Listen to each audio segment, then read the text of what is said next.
Bencana melanda kota wisata Parapat, Kabupaten Simalungun, Sumatera Utara.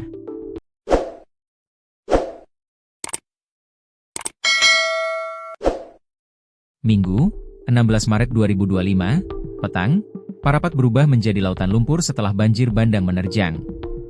Derasnya air bah yang meluncur dari perbukitan menghantam pusat kota, merendam berbagai objek vital, termasuk fasilitas kesehatan, dan melumpuhkan aktivitas warga.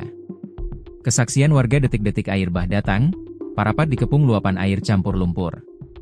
Menurut kesaksian Kat, seorang warga Parapat, hujan deras mengguyur kawasan itu tanpa henti sejak pukul 14 hingga pukul 17 waktu Indonesia Barat.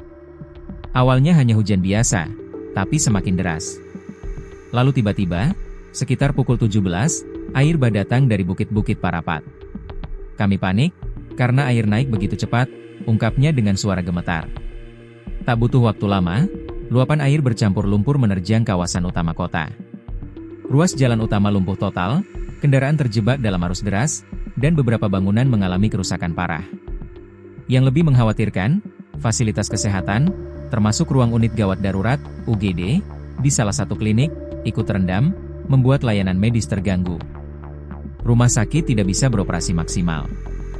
Pasien-pasien harus dievakuasi ke tempat yang lebih aman, ujar seorang petugas medis yang enggan disebutkan namanya. Warga yang terdampak langsung terlihat panik dan bergegas menyelamatkan diri. Sebagian besar memilih mengungsi ke tempat yang lebih tinggi, sementara yang lain mencoba menyelamatkan barang-barang mereka dari genangan air yang terus meninggi. Banjir bandang ini bukan kali pertama melanda Parapat. Sebelum-sebelumnya air hujan tidak pernah meluap seperti ini.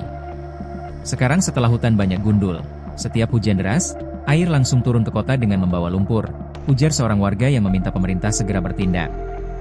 RSUD Parapat yang tepat berada di inti kota tersebut ikut terdampak. Derasnya air pun tak mampu dibendung oleh para tenaga kesehatan. Nakes, RSUD Parapat. Kebetulan bangunan RSUD Parapat sedikit lebih rendah dari badan jalan, sehingga air pun masuk dengan leluasa.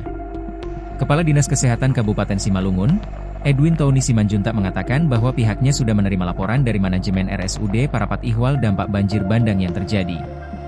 Untungnya tak ada situasi yang signifikan hingga membuat manajemen rumah sakit harus mengevakuasi pasien.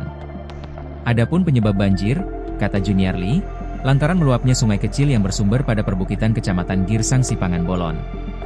Air kemudian mengalir hingga ke jalan protokol dan bermuara ke Danau Toba. Kondisi saat ini, laju banjir telah berhenti. Masyarakat mulai membersihkan rumahnya dari material bercampur tanah tersebut. Air tak hanya masuk ke dalam rumah, melainkan pula merusak rumah toko yang ada di sepanjang Jalan Parapat.